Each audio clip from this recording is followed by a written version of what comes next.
Hi hello అండి. Welcome to middle class family travel and general talks. ఎలా ఉన్నారండి? అందరూ బాగున్నారా? ఏంటి కొత్తగా అడుగుతున్నాను అనుకుంటున్నారా? ఈ వీడియో అప్లోడ్ చేయడానికి చాలా టైం తీసుకున్నాను కదా. మా ఫ్రెండ్స్ అందరూ అడుగుతున్నారండి, ఈసారి వీడియో ఇంకా పెట్టలేదు ఏమైంది అని. మరేం లేదండి, మా బాబు యూకే వెళ్తున్నాడండి. కొంచెం ఫుడ్ ప్రిపరేషన్ పనులు ఉంటాయి కదా, అందుకే లేట్ అయ్యింది. ఓకే అండి, వీడియోలోకి వెళ్దాం. ఈరోజు అయోధ్య గురించి పూర్తి వివరాలు తెలుసుకుందాం. కాశీ యాత్రకు వెళ్ళిన ప్రతి ఒక్కరూ ప్రయాగ అంటే అలహాబాదు, అయోధ్య తప్పనిసరిగా వెళ్తారు కదా. ఇక్కడ 3 విధాలుగా మనం అయోధ్యను దర్శించుకోవచ్చు. మొదటి విధానం ప్రయాగ నుండి అయోధ్య, అయోధ్య నుండి కాశీ, కాశీ నుండి బ్యాక్ టు హోమ్. రెండో విధానం Kashi to Ayodhya, Ayodhya to Prayag, Prayag to back to home. మూడో విధానం కాశీలోనే స్టే చేసి ఎర్లీ మార్నింగ్ క్యాబ్లో అయోధ్యను దర్శించుకొని నైట్ టు కాశీకి రావటం. మరలా కాశీలో అంటే ఇంకో రోజు ఎర్లీ మార్నింగ్ క్యాబ్లో ప్రయాగరాజ్ చూసుకొని తిరిగి నైట్కు కాశీకి రావటం. కాశీ నుండి బ్యాక్ టు హోమ్. మీకు ఎలా కన్వీనియంట్ అనిపిస్తే అలా ప్లాన్ చేసుకోండి. మ్యాక్సిమం అందరూ కాశీలోనే స్టే చేసి చూడవలసిన ప్రదేశాలని దర్శించుకొని కాశీ నుండి రిటర్న్ అవుతారు. ఇక్కడ మా ప్లాను అయోధ్యలో 1 డే స్టే చేద్దాం అనుకున్నామండి. కాశీ మేము స్టే చేసిన సైకిల్ స్వామి ఆశ్రమం వాళ్ళు మార్నింగ్ వెళ్ళి నైట్కి రావచ్చు. రూమ్స్ కూడా చాలా రేట్ ఉంటాయి. ఫుడ్ కూడా నార్త్ ఫుడ్డే ఉంటుంది. ప్రాపర్ ఫెసిలిటీస్ ఉండవు. అయినా అక్కడ ఉన్న ఆలయాలను దర్శించుకోవడానికి 1 డే సరిపోతుంది అన్నారు. మా ఎంక్వైరీలో కూడా ఈ విషయమే తెలుసుకున్నాం. కానీ ట్రై చేద్దాంలే, రూమ్స్ దొరకపోతాయా అనుకున్నాము. వాళ్ళు చెప్పాక సరే నైట్కు వచ్చేద్దాంలే అనుకున్నాం. కాశీ నుండి అయోధ్యకి క్యాబ్ నలుగురికి 5,000, ఐదుగురికైనా ఆరుగురికైనా 6,000 తీసుకుంటారు. అంటేనండి కారుని బట్టి, చిన్న కారు అయితే ఒక రేటు, పెద్ద కారు అయితే ఒక రేటు. మేము 5గురు వెళ్ళామండి, మాకు 6,000 తీసుకున్నారు. క్యాబ్ డ్రైవరు ఫోన్ నెంబరు మనం ఎక్కడ స్టే చేస్తామో అక్కడే ఆఫీస్ రూమ్ పక్కనే గోడ మీద ప్రింటింగ్ వేసి ఉంటుంది. ఏ ప్లేస్కి ఎంత రేట్లు ఏంటి అని ఫోన్ నెంబర్స్తో సహా ఉంటాయి. ఆ నెంబర్కి కాల్ చేస్తే ఎంతమందో చెప్తే దానిని బట్టి రేట్ చెప్తారు. బార్గెనింగ్ ఏమీ ఉండదండి, ఎందుకంటే ఆల్రెడీ మనం ఉన్న ఆశ్రమం నుండే అని చెప్తాం కాబట్టి రీజన్గానే తీసుకుంటారు. మనం ఇలా ఆశ్రమాల్లో కాకుండా బయట హోటల్స్లో ఉండి వెళ్ళాలంటే నలుగురికి 6,000 తీసుకుంటారు. అందుకే ఇక్కడ మనం ఏమీ బార్గెనింగ్ చేయవలసిన అవసరం ఉండదు. రేపు వెళ్ళాలి అనుకుంటే ముందు రోజు సాయంత్రమే మాట్లాడుకొని ఉంచుకోండి.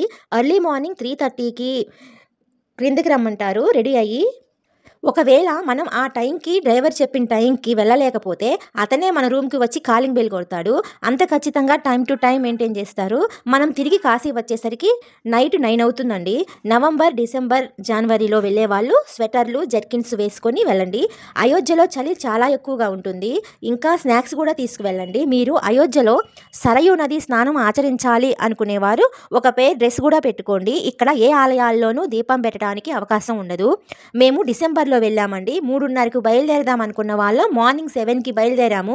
డ్రైవరు 3 గంటలకే ఫోన్ చేసి చెప్పారు, చలి విపరీతంగా ఉంది, మంచు పడుతుంది, రోడ్స్ ఏమీ కనిపించడం లేదు, 1 గంట ఆగి బయలుదేరదాం అన్నారు. గంట అనుకున్నది 7 అయిందండి మాకు. ఆ రోజు చలి 12 డిగ్రీలు ఉందంటండి. మేము కాశీకి వెళ్ళాక ఆ రోజే అంత చలి ఉండటం. 7 అయింది కదా, ఈ రోజు ఆగిపోయి రేపు వెళ్దాం అనుకుంటే మా డ్రైవర్ అన్నారు, రేపు కూడా చలి ఉండదని ఏముందండి, ఏమీ ఇబ్బంది ఉండదు, 9 గంటలకు వచ్చే వాళ్ళం, కొంచెం లేటుగా వస్తాము అన్నారు. ఇక ఆ రోజే బయలుదేరాము. కాశీ నుండి అయోధ్య 219 కిలోమీటర్లు, 4 గంటల జర్నీ పడుతుంది. మధ్యలో బ్రేక్ఫాస్ట్కి ఆగాము. ఇక్కడ మనము డ్రైవర్కి బేటా ఏమి ఇవ్వవలసిన అవసరం లేదండి. అయోధ్య వెళ్ళేసరికి 11 అయింది. ఇక్కడ క్యాబ్స్ అయోధ్యలోకి వెళ్ళవు, అంటే ఎంట్రన్స్ దగ్గరే ఆపుతారు. ఒకప్పుడు వెళ్ళేవేనంటండి. మన క్యాబ్ డ్రైవరే మన గైడ్ కూడా, అతనే అన్ని ప్లేసెస్ చూయించుకొని తీసుకువెళ్ళేవాడంట. కానీ ఇప్పుడు యూపీ గవర్నమెంట్ కొత్తగా రూల్స్ పెట్టిందండి. ఎలాగంటే అయోధ్యకు వచ్చే యాత్రికులు ఎవరైనా కానీ, అంటే క్యాబుల్లో ఓన్ ట్రాన్స్పోర్ట్ వాళ్ళు కాదు, ఆ క్యాబ్స్ అన్నీ ఒక ప్లేస్లో పార్కింగ్ చేసుకుంటారు. అక్కడ అయోధ్య లోకల్ టెంపుల్స్ చూపించడానికి ఆటో వాళ్ళు ఉంటారు. ఆటో వాళ్ళు, డ్రైవర్లు వాళ్ళే, గైడ్స్ వాళ్ళే 1 డే మొత్తం అన్ని ఆలయాలను చూపించుకొని క్యాబ్ దగ్గర డ్రాప్ చేస్తారు. ఇందుకు గాను 800 నుండి 1,000 రూపాయలు తీసుకుంటారండి ఒక ఫ్యామిలీకి. ఇక్కడ బార్గెనింగ్ చేయవచ్చు. మేము 5గురు 900కి మాట్లాడుకున్నాము. ఇక్కడ ఎందుకో మాకు బాగా ఎక్కువ అనిపించిందండి. 600 అయితే రీజన్గా ఉండేది అనిపించింది. మీరు వెళ్ళినప్పుడు కొంచెం చూసి మాట్లాడుకోండి. ఎందుకు యూపీ గవర్నమెంట్ ఈ రూల్స్ పెట్టిందంటేనండి, అయోధ్యకు వచ్చే యాత్రికులందరూ ఆల్మోస్ట్ కాశీ వచ్చే వాళ్ళే ఉంటారు కనుక వాళ్ళు వచ్చే క్యాబ్స్ డ్రైవర్లే గైడులుగా అన్నీ చూపించి తీసుకువెళ్తుంటే లోకల్లో ఉండే ఆటో వాళ్ళకి జీవనోపాధి కష్టం అవుతుందంటండి. అందుకే ఆటో వాళ్ళకు కూడా నష్టం కలిగించకుండా ఇలా రూల్స్ పెట్టిందంట యూపీ గవర్నమెంట్. ఒకప్పుడు క్యాబ్ వాళ్ళు కాశీ నుండి అయోధ్యకు 5గురికి 7,000 తీసుకునే వాళ్ళంటండి. ఇప్పుడు 6,000 తీసుకొని ఆ 1,000 రూపాయలు ఆటో డ్రైవర్లకి ఇస్తున్నట్లు అనమాట. అలా ఉంటుంది వీళ్ళకి ఇక్కడ. ఇక అయోధ్యలో చూడవలసిన ప్రదేశాలు ఏంటంటే, ముందు మనము అయోధ్యలో సరయూ నది స్నానానికి వెళ్ళాలి. సరియు నది హిమాలయాల్లో పుట్టింది. అందువల్ల ఏడాది పొడుగునా నీళ్లు నిండుగా పారే జీవనది. ఇక్కడ ఉన్న స్నాన ఘాటాన్ని రామఘాట్ అంటారండి. అయోధ్యలోకి అడుగుపెట్టిన వెంటనే ఏదో తెలియని ట్రాన్స్‌లోకి వెళ్తామండి. రాముడు పుట్టిన ప్రదేశం గదా! అలానే ఉంటుంది. ఇక్కడ కోతులు ఎక్కువగా ఉంటాయండి. అవి మనల్ని ఏమి చెయ్యవు. ఏమైనా పెడితే తింటూ ఉంటాయి. మేమిక్కడ స్నానం చేయలేదు. 3 సార్లు తల మీద నీళ్లు జల్లుకున్నాము.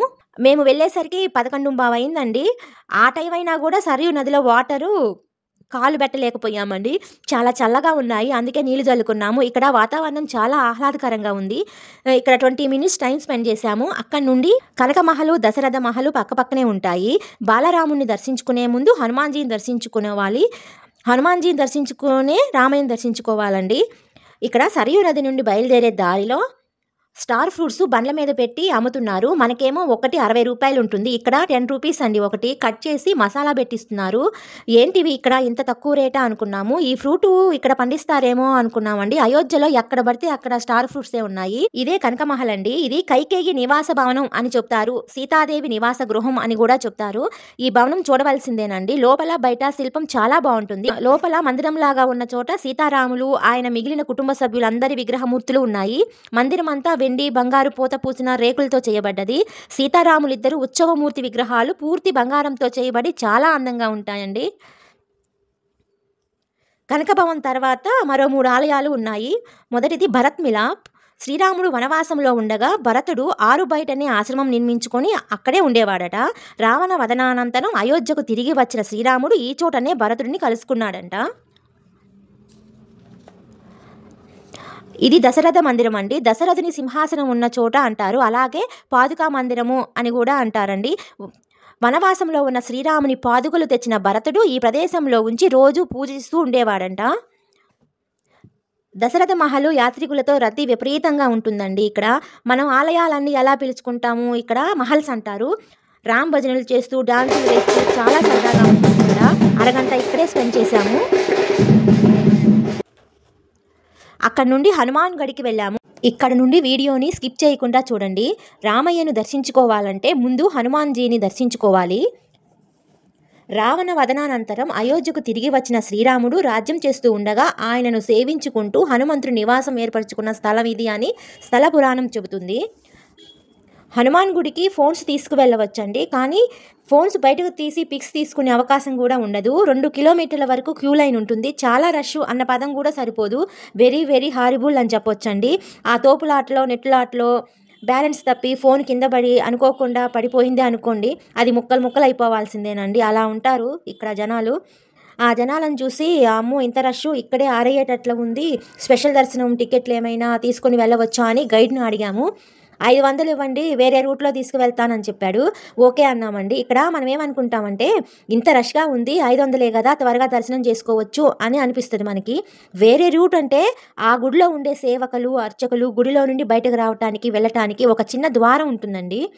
ఆ దారిలో నుండి తీసుకువెళ్తారు మనల్ని. లోకల్లో వాళ్ళు కూడా ఆ దారి గుండానే వెళ్తారు. కాకపోతే మనం కొత్త వాళ్ళం కాబట్టి మనకు తెలీదు అది. అందుకని మనం 500 సమర్పించుకుంటాము. ఇక్కడ మీకు ఆ దారిలో నుండి ఎలా వెళ్ళాలో డ్రా ద్వారా చూపిస్తాను. ఈజీగా అర్థం అనుకోండి. ఈ మొత్తం స్టెప్స్ ఉంటాయండి టెంపుల్కి.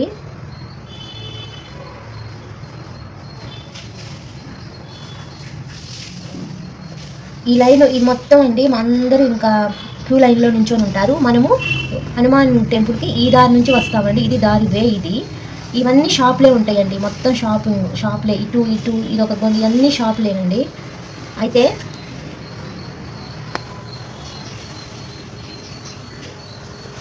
మనం ఇలా వస్తాం కదా, ఈ దారిలో నుంచి వచ్చాక ఈ క్యూ లైన్లో నుంచోకుండా మనము ఇటు సైడ్ వెళ్ళండి. ఈ గుడికి లెఫ్ట్ సైడ్ వెళ్తే ఈ పక్కనే జస్ట్ ఒక 3 షాపుల పక్కన ఒక చిన్న లైన్ సందు ఉంటుందండి. మెట్లు ఉంటాయి, స్టెప్స్ కనపడతా ఉంటాయి.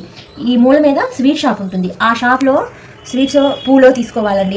తీసుకుంటేనే మనల్ని ఇక్కడ చెప్పులు పెట్టుకొని ఇస్తాడు. లేదంటే వాడు అసలు ఎవరు పెట్టుకొని ఇవ్వరండి. ఏదో ఒకటి కొనుక్కొని ఈ లోపల నుంచి చేసి వెళ్ళామనుకోండి, మనం ఈ లైన్ ఎక్కడికి వస్తుంది అంటే ఇట్లా ఈ ఫస్ట్ స్టెప్ దగ్గరికి వెళ్తాం మనం. ఇటు నుంచి ఇట్లా అక్కడి నుంచి మనకి ఈజీగా దర్శనానికి వెళ్ళొచ్చు. మీరు ఇలా వెళ్ళండి. 500 గైడ్కి ఇవ్వటం ఎందుకు అనుకుంటే అసలు చాలా ఈజీ అండి. అవన్నీ అడగాల్సిన అవసరం లేదు. మాకు ఈ కన్ఫ్యూజ్ ఎందుకు అనుకుంటే ఆ గైడ్కే 500 ఇస్తే అతనే తీసుకెళ్తాడు. మీరు వెళ్ళినప్పుడు ఇలానే వెళ్ళండి, అసలు కన్ఫ్యూజ్ అవ్వద్దు, చాలా ఈజీగా వెళ్ళవచ్చు. మరలా ఇంకొకసారి చెప్తాను, హనుమాన్ గుడికి ఎడమ వైపు సందులో 3 షాపుల పక్కనే చిన్న సందులో నుండి వెళ్తే దర్శనం త్వరగా అవుతుంది. సందు పక్కనే స్వీట్ షాప్ కూడా ఉంటుంది. మనం తీసుకువెళ్ళిన స్వీటు బాక్స్ని హనుమాన్జీకి తాకించి తిరిగి మనకే ఇస్తారు. ఆ ప్రాంగణంలోనే కాసేపు కూర్చుని హనుమాన్ చాలీసా పారాయణం చేసుకుని వచ్చాము. అక్కడ నుండి రామయ్య దర్శనానికి బయలుదేరాము. ఫోన్స్ ఎలో చేయరు. బాలరామయ్య గుడి సన్నిధిలోనే ఫ్రీ లాకర్స్ ఉంటాయి, అక్కడే పెట్టుకోండి. గైడ్స్ మాత్రం మనకు అలా చెప్పరు. మాకు తెలిసిన షాప్ ఉంది, అక్కడ పెట్టుకోండి అని ముందు పెట్టుకోవటానికి వీలుండదని చెప్తారండి. మనకి తెలియదు కాబట్టి నిజమే అనుకుంటాము. అలా మోసపోతూనే ఉంటామండి మనం ఎంత జాగ్రత్తగా ఉన్నా కూడా. అందుకే మీకు నేను ప్రతిదీ చెప్తున్నాను, మాలాగా మీకు జరగకూడదు అని. అయోధ్యలో ఎక్స్ట్రా 1300 వేస్ట్ ఖర్చు అయిందండి మాకు. రామయ్య దర్శనానికి 1 గంట పడుతుంది. వాటర్ బాటిల్స్ తీసుకువెళ్ళండి. రామ్ మందిర్ ఎలా ఉంటుంది అంటే ఏమీ చెప్పలేమండి, మాటలతో చెప్పలేము. అప్పుడు ప్రతి ఒక్కరికి మోడీ గారు గుర్తుకు వస్తారు. 1 గంట క్యూ లైన్లో నుండి వెళ్ళాక చెక్ పాయింట్ ఉంటుంది. ఇక్కడ లేడీస్ని ఒకవైపు, జెంట్స్ని ఒకవైపు డివైడ్ చేస్తారు. చాలా స్ట్రిక్ట్గా చెకింగ్ జరుగుతుంది. అది అయ్యాక మనల్ని దర్శనానికి వదులుతారు. ఇక ఇక్కడ నుండి చాలా చాలా ఫ్రీగా ఉంటుందండి. వాటర్ పాయింట్ ఉంటుంది. కాసేపు రిలాక్స్ అయ్యి వాటర్ తాగి దర్శనానికి వెళ్ళాము. అంటేనండి, దర్శనం అంటే సెక్యూరిటీ ఉండి 1 నిమిషం కూడా చూడనివ్వకుండా పంపించడం అలాంటివి ఏమీ ఇక్కడ ఉండవు. ఎంతసేపైనా చూడవచ్చు. కింద కార్పెట్ వేసి ఉంటుంది. అటువైపు ఇటువైపు రేలింగ్స్ ఉంటాయి. వాటి మధ్యలో నుండి నడుచుకుంటూ 100 మీటర్ల దూరం నుండి రామయ్యను చూస్తూనే ముందు నడుచుకుంటూ వెళ్తాము. చాలా ఫ్రీగా ఉంటుంది. రామయ్యను చూస్తుంటే ప్రతి ఒక్కరూ ఎమోషన్ అయిపోతామండి. అయోధ్య రామయ్య ప్రతిష్టాపన టీవీలో చూసాము, ఇప్పుడు రియల్గా చూస్తున్నాము. అప్పుడు ఇంటింటికి అక్షింతలు పంపించడము ఇలాంటివన్నీ కళ్ళ ముందు కదలాడుతూ ఉంటాయండి. రామయ్యను చూస్తూ ప్రతి ఒక్కరూ 1 నిమిషం అయినా అక్కడే ఉంటారు. ఆ టైంలో మన మైండ్లో కృష్ణుడు, రాముడు, రామాయణము, భగవద్గీత అవతారాలు వేరైనా ఆయన రూపాలన్నీ రీల్స్ లాగా తిరుగుతూ ఉంటాయండి. ఇందుకైనా ప్రతి ఒక్క హిందువు తమ జీవితకాలంలో కాశీ, అయోధ్య వెళ్ళాలి అనుకునేది అనిపిస్తుందండి. అయోధ్య రామయ్యని దర్శనం చేసుకున్నాక అప్పుడు మనకి కాశీ యాత్ర సంపూర్ణం అయ్యింది అనిపిస్తుందండి. మరలా జన్మంటూ ఉంటే హిందువుగానే పుట్టాలి, హిందూ ధర్మాన్ని ఆచరించాలి అనిపిస్తుందండి. దర్శనం చేసుకొని బయటకు వచ్చిన దారిలో ప్రసాదం ఇస్తారు. ఒకరికి 1 ప్యాకెట్టు. పిక్లో చూడండి. మేము అయోధ్య వెళ్ళి వచ్చి ఇన్ని నెలలు అవుతున్నా ఇంకా ఉన్నాయి, ఫ్రిడ్జ్లో పెట్టాను అపురూపంగా. ఇంటికి వచ్చిన వారికి ఒక్కొక్కటి ఇస్తూ ఉంటానండి. ఇక్కడ మీకు ఇంకొక విషయం చెప్పడం మర్చాను. చంటి పిల్లల తల్లులు, వయోవృద్ధులు లేదా ఆరోగ్యం బాగలేక నడవలేని స్థితిలో ఉన్న వాళ్ళు వీల్ చైర్ ప్రొవైడ్ చేస్తారండి దేవస్థానం వారే. రిసెప్షన్లో అడిగితే చైర్ ఇస్తారు. ఆ చైర్ను మనమే తీసుకువెళ్ళాలి. ఓన్లీ వీల్ చైర్ మాత్రమే ఇస్తారు. అలాంటి వాళ్ళను స్పెషల్గా పంపిస్తారు. క్యూ లైన్లో నుంచోవాల్సిన అవసరం ఉండదు. అంటే చైర్లో కూర్చునే వాళ్ళు చైర్ను నడుపుకుంటూ తీసుకెళ్లే వాళ్ళకు మాత్రమే 2 మెంబర్స్ని పంపిస్తారు, ఫ్యామిలీలో అందరినీ కాదు. దర్శనం అయిన తర్వాత వెయిటింగ్ హాల్లో నుండి బయటకు రావాలి. వెయిటింగ్ రూమ్ అని కూడా అనవచ్చు. ఎలా ఉందంటేనండి, అసలు ఇది టెంపులా, ఇంటర్నేషనల్ ఎయిర్పోర్టా అన్నట్లు ఉందండి. అయోధ్యకు చాలామంది ఫ్లైట్కు వచ్చి దర్శనం చేసుకుని వెంటనే వెళ్తారు. ఎవరో కానీ స్టే చేయరు. స్టే చేయడానికి ఇంకా ప్రాపర్ ఫెసిలిటీస్ లేవండి. ముందు త్వరలోనే వస్తాయంట. వెంటనే దర్శనం చేసుకుని వెళ్ళేవారు ఎక్కువ ఉంటారు కాబట్టి లాకర్స్ ఉన్నాయి. వాష్రూమ్స్ కూడా చాలా పెద్దవి, చాలా నీట్గా ఉన్నాయి. ఫ్రెష్ అప్ అయ్యి దర్శనం చేసుకొని వెళ్తారండి. ఫుడ్ కోర్ట్లు ఇంకా మొదలు పెట్టలేదు. కన్స్ట్రక్షన్ పనులు ఇంకా జరుగుతూనే ఉన్నాయి. అయోధ్యలో షాపింగ్ చాలా బాగుంటుంది. కాశీలో కన్నా అయోధ్యలో రేట్స్ చాలా తక్కువ అండి. మేము ఇక్కడ బాలరాముడి ఐడలు, రామ్ మందిర్ ప్రసాదాలు, కృష్ణుడికి సంబంధించిన వస్తువులు అంటే లడ్డు గోపాలు, ఐడల్స్, ఉయ్యాల, ఫ్లూట్లు, ఇవన్నీ ఒరిజినల్ పంచలోహ పూజా వస్తువులు, చిన్న వస్తువుల దగ్గర నుంచి పెద్ద వస్తువుల వరకు అన్నీ ఉన్నాయండి. ఫ్రెండ్స్కి, రిలేటివ్స్కి ఇవ్వాలనుకున్నవి నేను ఇక్కడే తీసుకున్నానండి అన్నీ. షాపింగ్ వీడియోలో చూపిస్తానండి ఎంత అయినాయి ఏంటి అనేది. లతా మంగేష్కర్ సర్కిల్ చూడలేకపోయాము, ఎందుకంటే సెంట్రల్ మినిస్టర్ ఎవరో దర్శనానికి వస్తున్నారని అటువైపు వెళ్ళే దారిని ఆపేశారు. అది మిస్ అయ్యాము. I love Ayodhya photo point కూడా మిస్ అయ్యాము. అయోధ్య పురవీధుల్లో కాసేపు అలా తిరిగామండి. రాముడు పుట్టిన స్థలం కదా, అలా స్పెండ్ చేయాలనిపించింది. ఇక్కడ ఫొటోస్ తీయలేదు మేము మీకు చూపించడానికి. ఫోన్స్ లాకర్లో పెట్టాం కదా, గుడి దగ్గర లాకర్లో కాకుండా వేరే చోట అని చెప్పాను కదండి, చాలా మిస్ అయిపోయామనిపించింది. లాకరు షాప్ కొంచెం దూరంగా ఉంటుంది. మా గైడ్ కూడా షాపింగ్ చేసేటప్పుడు మా పక్కనే ఉన్నారు. అక్కడ నుండి సీతా రాజ్ మహల్ చూసుకొని క్యాబ్ దగ్గరికి వెళ్ళాము. 6:30కి కాశీకి రిటర్న్ బయలుదేరాము. మధ్యలో డిన్నర్కి ఆగాము. మార్నింగ్ నుండి లంచ్ కూడా చేయలేదు కదా. డిన్నర్ చాలా బాగుందండి. ఆకలి మీద ఉంటాను అలా అనిపించిందో నిజంగానే టేస్ట్గా ఉందో కానీ మొత్తానికి ఫుడ్ చాలా బాగుంది. చలి ఇంకా చాలా బాగుంది. కాశీ వచ్చేసరికి 11:30 అయిందండి. ఇక్కడ డ్రైవరు డ్రాపింగ్ చేశాకంటున్నాడు, సౌత్ వాళ్ళని కొన్ని విషయాలలో తిట్టుకుంటాము.